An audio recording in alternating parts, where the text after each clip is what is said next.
So, with this being a little bit of a different episode for us on Friday Night Review, I have decided to cut the regular intro. Tonight, we have one major focus, and that is the NFL. How's everybody doing tonight? Doing fantastic, man. Man, I'm ecstatic. I'm hyped. I'm ready for the playoffs. I'm ready to talk. It's gonna be good. Playoffs? You talking We about talking playoffs? Playoffs? It's gonna be fun. I mean, do we want to start off with the person who said that? Who's famous for saying that? Because we could jump right into that topic. Jamey looks confused. What do you mean? That's Pete Carroll's famous for saying that. Yeah. I thought that was Jim Moira or whatever his name was. Indianapolis Colts. Jim or something like that. Mercy. I think he's the one that said it. I thought I see Pete Carroll's image everywhere on that one. That might be like an edited thing. Yeah, I've never seen. I think that's an edit. Oh, that's the one I've always seen. So I thought it was always him. So, and then you have the famous Belichick where he's like, "We're not here to talk about the playoffs right now. We're going to talk about who we're preparing for this week." And yeah, we're on the Cincinnati. We're talking about the three phases of the game, nothing else. That's all we do. Man, I'm gonna miss that. Well, I mean, to be fair, he's not done coaching. No, but it's gonna be different. It is. It's not the same.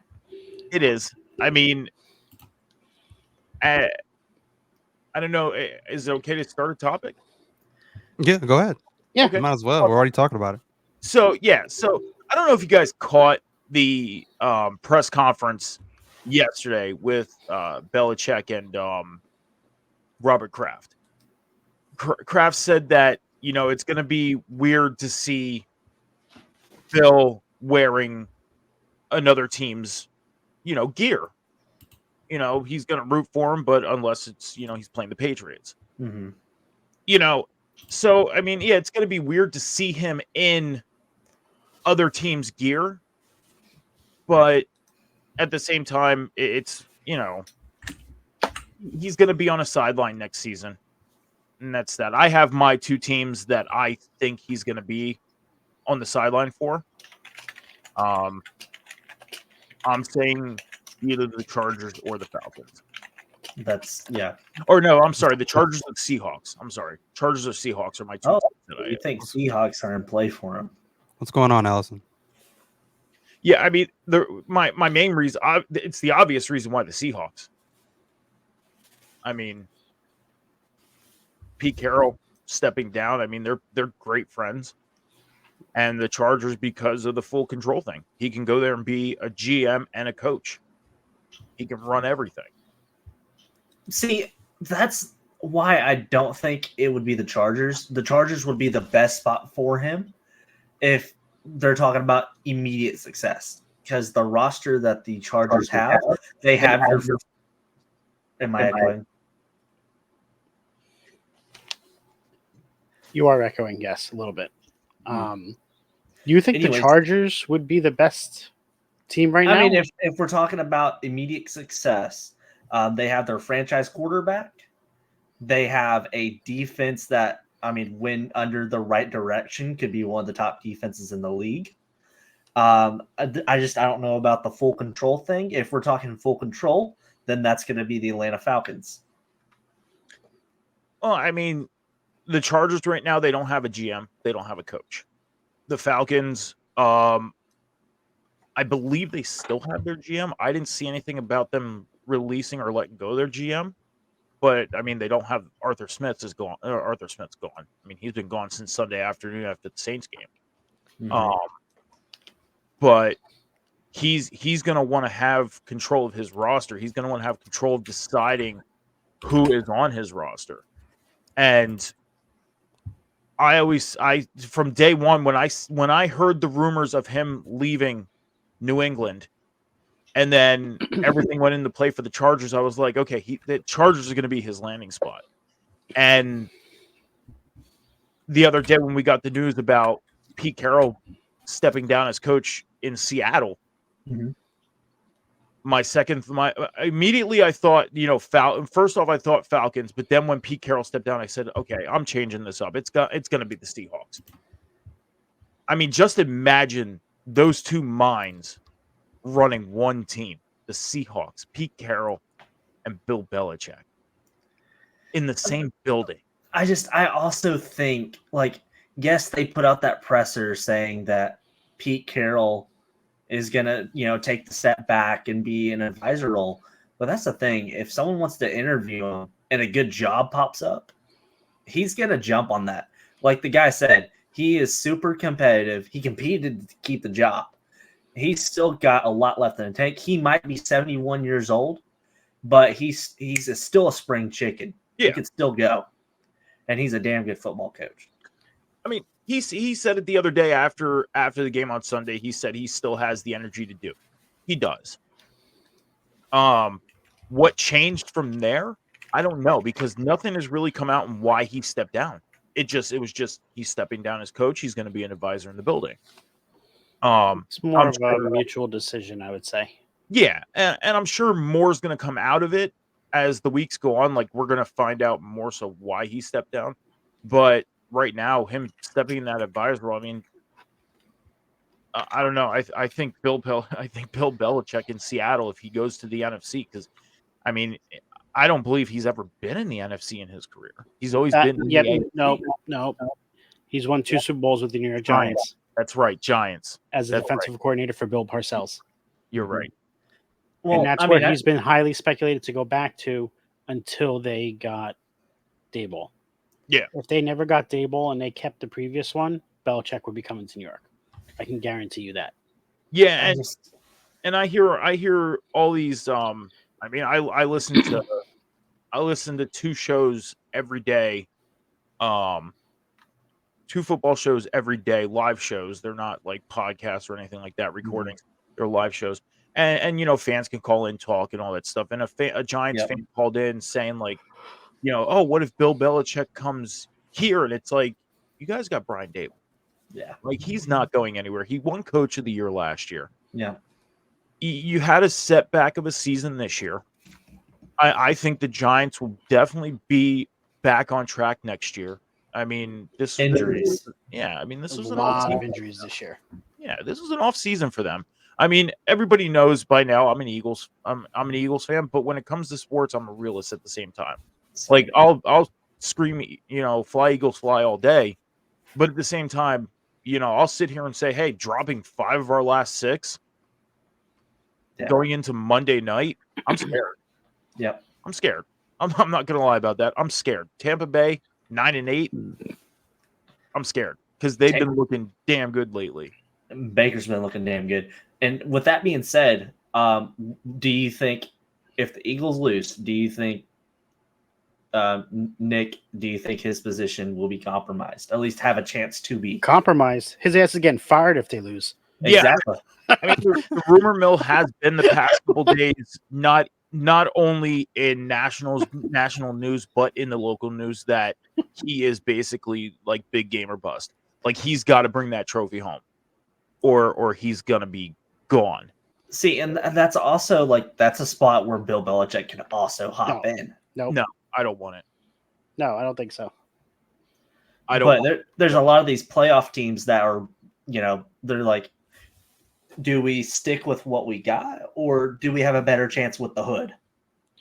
You don't have a better chance with the hood. Sorry, Cam. I know you want to speak. You haven't spoken in a minute. No, I was just gonna say that I could honestly see that. I can honestly see Bill Belichick going to the Chargers. Now, I didn't even think about the whole, him being able to have so much control, just within the coaching staff position, but just because of the fact that if he does go somewhere else as head coach, I would like to see him go somewhere where they kind of already have that foundation of a good team, and instead of him going somewhere because somebody else was telling me that they could possibly see him going to like Washington, and I'm like, Washington to me is a disaster from top to bottom, and they don't have that. To me, they don't have that foundation They literally have to start from like scratch essentially. But with Justin Herbert and all the weapons that they have on the Chargers, I think that'd be a good good foundation for him. Speaking of the Commanders, they just signed somebody from the San Francisco organization, Yes. their former GM, to take over their GM, and that's Adam going to be a Peters. huge signing for them. That's the first step in the right direction for that organization. Yes. It was Adam Peters. He pretty much helped build the San Francisco team that you see on TV today. He What up, built Will? it. And he did sign I didn't get to see how long the deal is for being the GM there. I think it's a 3-year contract. I think that's what it's starting off as. But I mean, that's a huge pickup for the Commanders. The Commanders are playing rebuild right now, and they're under new ownership. You have a whole new regime coming into that building, and the coaching staff is brand new. I mean, we've seen the coordinators get fired after Thanksgiving Day. Ron Rivera got fired after Sunday. I mean, they waited until I think Tuesday to fire him. Him going there, I could see it. I mean, right now, my strong point is the Chargers because, like I said, I mean, there's no GM, there's no head coach there. He's going to be able to have the full control because in New England for over 20 years, he had the decision on who was on his roster, who was on his coaching staff, who walked into that building, and who was, let go of. And how well that turned out for him after Brady left. I mean, they made the playoffs once in the last 4 seasons. I think for me, I think the Atlanta Falcons are the front runner. Arthur Blank, he's similar to Robert Kraft, that if he's confident in you, he's going to let you do your thing. Yeah. And also, the NFC South, relatively, that's an easy conference to win and win football games in it. He only needs 15 games to get to that record, ousting out, Don Shula. So it's not going to take much, especially in that division, if you're winning 9 and going 9-7 year in, year out and winning the division. Yeah.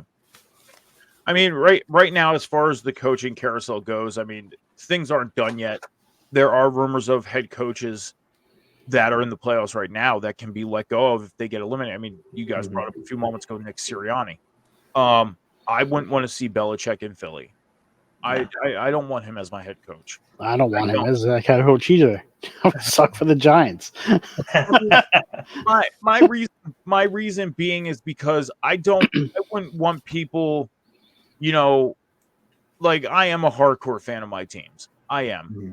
And us as Philly fans, we get a lot of heckling because we're deemed as like the most dangerous fans and everything like that. Like, if we were to go and win a championship with Belichick in his first year, hell, even if it was his second year being here, just imagine the backlash we would get even more. Like, oh, you guys had to bring in this guy to win another championship. It's like, I don't want that. Like, I like Nick Sirianni. I like him as a coach. Things fell apart, and I said this to somebody the other day. It was actually my cousin. He's hardcore on Nick Sirianni being out the door. And I said to him, but think of it this way. Nick Sirianni took this team to the playoffs his 3 seasons he's been here. Okay? Won a conference championship. Had a couple setbacks the past couple weeks. Would you rather fix your problems that you have going on in your locker room right now, or let go of everything that's going on and possibly bring in new problems because you don't know who you're bringing in? Well, if you get rid of Sirianni, I think the best viable option would honestly be Vrabel. I'd be okay with Vrabel. Mike Vrabel? Yes. What about Pete Carroll? Pete Carroll going to Philly. Again, I would feel the same way I would about Belichick, bringing him in. So would you feel the same way if you brought in the current national champion head coach of the Michigan Wolverines? Ooh. Okay. I would be okay with Harbaugh coming in. Why? It's the same type situation. You're bringing in a proven winner. but not really, because he's had more success in the collegiate level than he's had on the pro level. You look at Pete Carroll and you look at Belichick. You have Belichick, who's won 6. You have Carroll, who's won, 1 as a head coach.